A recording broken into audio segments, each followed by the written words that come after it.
चला गया, 11 दिन हो गया, हत्यारा सब घूम रहा है सब। कभी एसपी साहब से आप बात करने की कोशिश किए?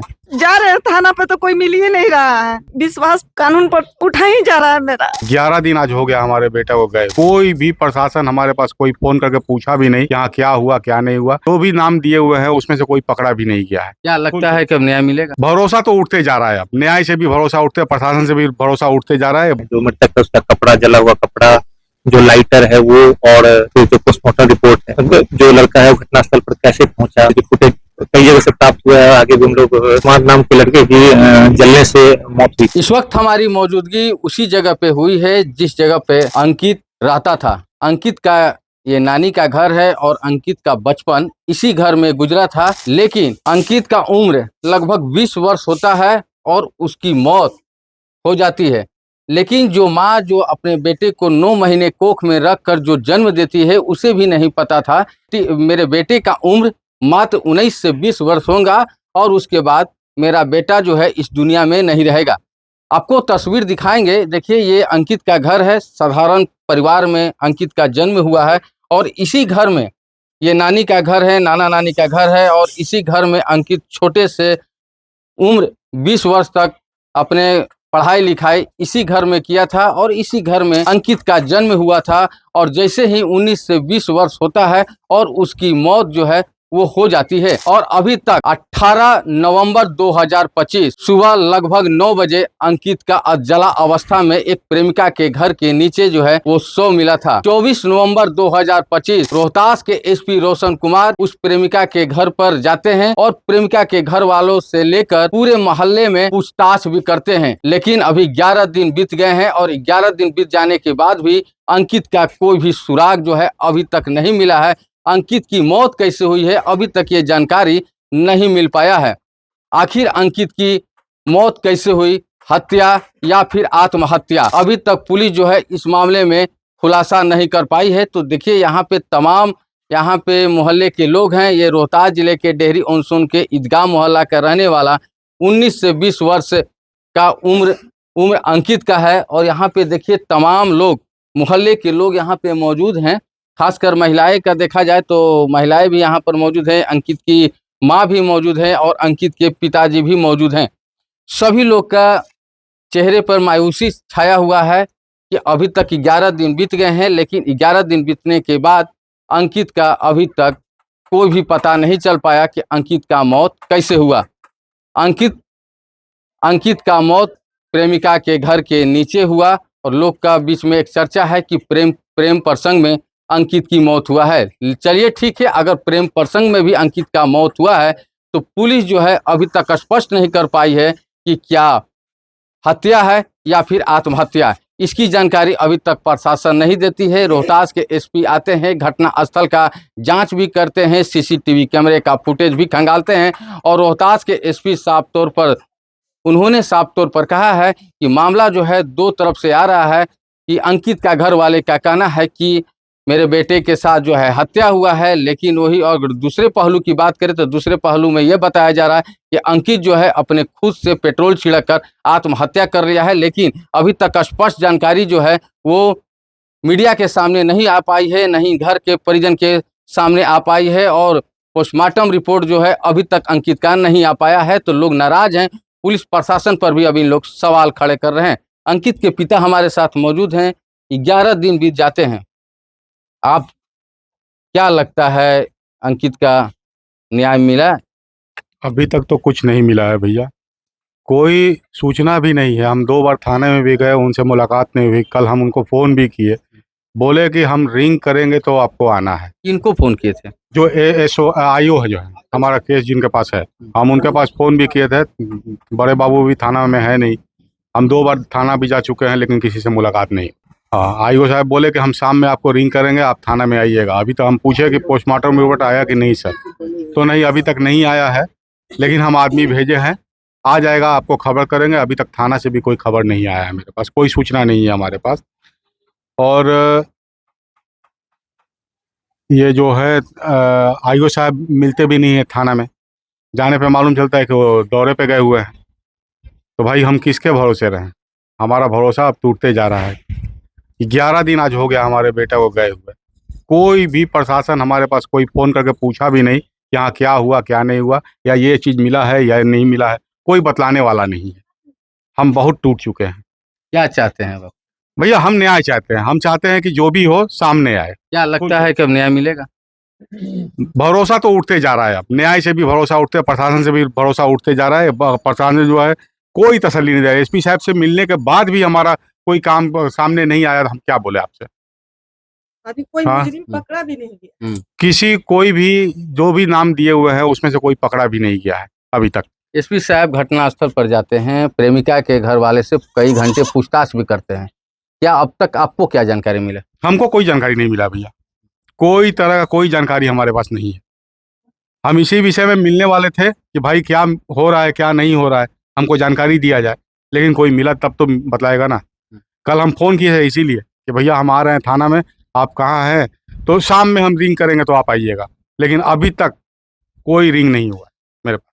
देखिए, ये अंकित के पिताजी थे और इनका साफ तौर पर कहना यह है कि प्रशासन से भी अब उम्मीद जो है वो खत्म हो चुकी है और 18 नवंबर 2025 के दिन अंकित के लिए काला दिन साबित होता है। तो अंकित की माँ यहाँ पे मौजूद है और अंकित की माँ से भी है बात करेंगे। क्या लगता है कि जिस तरह से 11 दिन बीत गए हैं, अभी तक आपके बेटे की मौत कैसे हुआ, इसके बारे में कोई जानकारी मिल पाया?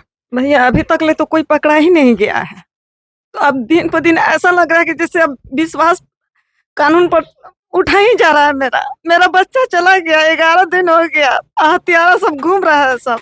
हमको अन्याय ये दिलासा आदमी कर रहा है कि मिलेगा मिलेगा, कब मिलेगा भैया? हमको कुछ पता ही नहीं चल रहा है। जब जा रहे हैं थाना पे तो कोई मिल ही नहीं रहा है, तो कब अन्याय मिलेगा हमको? मेरा बेटा का 11वां दिन हो गया है, अब फरार है सब। अभी तक ले कुछ सूचना नहीं मिल रहा है कि वो लोग पकड़ाया कि नहीं पकड़ाया। अब प्लस में हम लोग को भी खतरा है ना, हम लोग को भी खतरा है ना, कहीं निकल रहे हैं तो डर बना हुआ है भाई, है सब। तो कहीं ना कहीं हम लोग को भी डर सता रहा है, खतरा मंडरा रहा है। हत्यारा तो घूम ही रहा है ना, कोई अन्याय नहीं मिल अच्छा, इस मामले में कभी एसपी साहब से आप बात करने की कोशिश किए?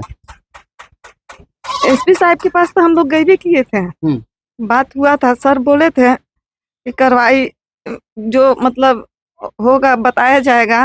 और सर हम सुने में आया था कि सर गए भी थे ना वहाँ पर ही जांच पड़ताल, तो बोले थे कि खंगाला जाएगा अंकित का सीसी कैमरा उमरा। तो अभी हम कुछ देखिए नहीं, लेकिन मेरा बेटा को वो लोग मार दिया है। क्या लग रहा था कि जिस तरह से अंकित का 19 से 20 वर्ष उम्र होता है, आपको पता था कि मेरा बेटा जो है 19 से 20 वर्ष तक ही जीवित रहेगा, उसके बाद उसकी मौत हो जाएगी?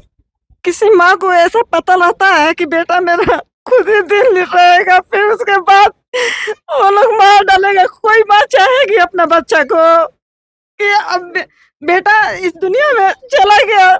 मेरा बेटा ऐसा नहीं था, इसी मोहल्ला में रहता था, कहीं जाता नहीं आता था।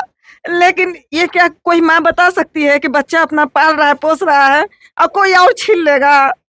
बताइए ना। देखिए, अंकित की माँ है, इनका रो रो कर अभी भी बुरा हाल है, इनके आंख का आंसू जो है वो सूख गया है।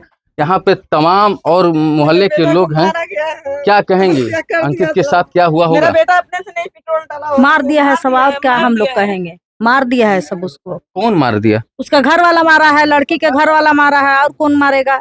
मार दिया है सब उसको। क्या चाहती हैं अब आप लोग? हम लोग सब अन्याय चाहेंगे, और क्या चाहेंगे? मौत का बदला मौत चाहिए, और कुछ नहीं चाहिए। हम क्या बोले? मौत का बदला मौत चाहिए। लड़की का, लड़की होती घड़ी मौत हो जाता तो हम लोग सब्र कर देते, मगर लड़की के तो अब नहीं है, हैं? दोनों का जान जाना चाहता है, हाँ, दोनों का। नहीं न मार सकिएगा, बताइए ये कहाँ का इंसाफ है? जब दोनों में गलती है तो दोनों हाँ तो करा देते ना, करा देते ना। उन लोग का जिंदगी तो बच्चा सबके बच जाता ना, शादी करा देता तो क्या हो जाता उसका? मेरा बच्चा बच तो जाता ना, जाति पे आदि देख के मार दिया, मेरा बच्चा चला गया ना। देखिए, ये अंकित की माँ है और 11 दिन बीत जाते हैं, इनके बेटे की मौत हुआ और इनका रो रो कर अभी भी बुरा हाल है। और इनका साफ तौर पर ये कहना है कि अभी तक जो है प्रशासन द्वारा कोई संतुष्ट जवाब नहीं मिला है। अब इनका जो भरोसा जो था पहले कि प्रशासन हमें न्याय दिला पाएगी, लेकिन जो अंकित के माता पिता हैं अब उनका भरोसा जो है धीरे धीरे टूटता हुआ नजर आ रहा है। अब ये न्याय की भीख मांग रही है, रो रो कर देखिए रो रही है, बिलख रही है अपने बेटे को न्याय के लिए। इनका बेटा तो अब जिंदगी से वापस नहीं आ पाएगा, लेकिन अपने बेटे के न्याय के लिए ये गुहार लगा रही है। ऐसे ही खबर को देखने के लिए बने रहिए देशवा न्यूज के साथ। देशवा न्यूज के लिए डेहरी ऑन सोन से रुपेश कुमार। आप सबको जानकारी कि बीते 18 नवंबर को एक घटना प्रतिवेदित हुई थी, जिसमें एक अंकित कुमार नाम के लड़के की जलने से मौत हुई थी। इस घटना को लेकर कई तरह की बातें सामने आ रही थी। परिजनों द्वारा एक आरोप लगाया जा रहा था, और जो अभियुक्त है जिनके ऊपर आरोप लगाया जा रहा है, उनकी तरफ से वर्जन आ रहा है कि लड़का जो है उनके घर के आगे आकर आत्मदाह किया है। तो दो तरह की बातें इसमें निकलकर सामने आ रही है। घटना सुबह के 9 बजे के आसपास की, जो जिस परिवार पर आरोप लगाया जा रहा है उस मकान में भी बहुत सारे लोग रहते हैं, और आसपास भी बहुत सारे लोग रहते हैं।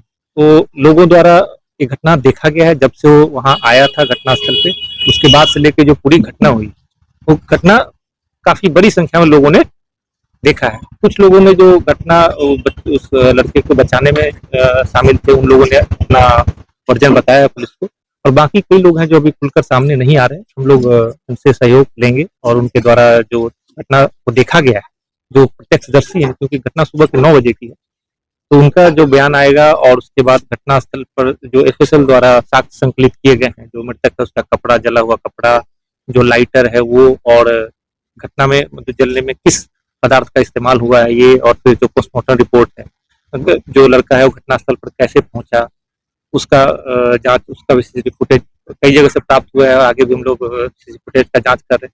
इन सब चीजों के आधार पे इसमें निष्कर्ष पर पहुंचा जा सकता है। और आप सबको ये भी मालूम होगा कि घटना पूर्व का भी दोनों का आपस में इतिहास था। मार्च में भी जो परिजनों द्वारा बताया गया कि मार्च में भी दोनों एक साथ घर से चले गए थे, फिर परिजनों के इन्वॉल्वमेंट से मामला को सुलझाया गया था। और उसके बाद अभी जो उस मामले में जिस लड़की की बात आ रही है, उसके परिजनों ने उसकी शादी तय कर दी थी। उसको लेकर ही दोनों में कई तरह की बातें निकलकर सामने आ रही हैं। जो मृतक है उसके पिता के द्वारा एक बताया गया कि कुछ महीने पहले जो लड़की है उसके द्वारा उनको फोन किया गया था बात करने के लिए, उनके द्वारा इस बात से इनकार कर दिया गया बात कराने। उसके बाद बातें तो कुल मिलाकर काफी सारी चीजें हैं इसमें। चूंकि घटना सुबह के, बार बार मैं आप लोगों को बता रहा हूँ कि घटना सुबह के 9 बजे की है, पूरे मोहल्ले के लोगों ने देखा है, जिसमें जो अभियुक्त उनके परिजन भी हैं, जो एक बगल में, और अड़ोसी पड़ोसी, उन लोगों ने देखा। तो चीजें इसमें बहुत कुछ ज्यादा ये है नहीं, लेकिन सारी चीजें जो तकनीकी साक्ष्य, सीसीटीवी फुटेज, पोस्टमार्टम रिपोर्ट, जो बयान है, और बाकी जो इनका इतिहास है, जो पीछे कैसे चीजें यहाँ तक पहुंची, इन सब चीजों के विश्लेषण से मामला स्पष्ट हो जाएगा, इसमें कोई संदेह नहीं। खास करके सर सीसीटीवी कैमरे की बात कीजिए, इसमें भी कुछ पाया गया है? नहीं, अभी तक वहाँ घटना स्थल पे एग्जैक्टली तो सीसीटीवी फुटेज उस जगह का हम लोग को बरामद नहीं हुआ, लेकिन अभी कई जगह फुटेज घटना स्थल पे पहुंचने के रास्ते में जो लड़का इसमें जाता हुआ दिखाई दे रहा है, ऐसा फुटेज कई जगह से हम लोग को प्राप्त होने की उम्मीद है, और कुछ जगह से प्राप्त हुए भी। उसका हम लोग सत्यापन कर रहे हैं कि घटनास्थल पे आखिर वो पहुंचा कैसे, घर से निकलकर वहां तक पहुंचा, या किस हालात में पहुंचा था, इस चीज की हम लोग जांच कर रहे हैं। इस मामले में किसी की गिरफ्तारी या नहीं, इसमें किसी को गिरफ्तारी नहीं की है, किसी को कुछ हिरासत में नहीं लिया गया। मैंने आप लोग को स्पष्ट बताया कि इसमें 2 एंगल है, और दोनों सब लोगों के सामने हुआ है, तो ये चीज एकदम स्पष्ट हो जाएगी। आप सब लोग को इस बारे में जानकारी भी स्पष्ट रूप से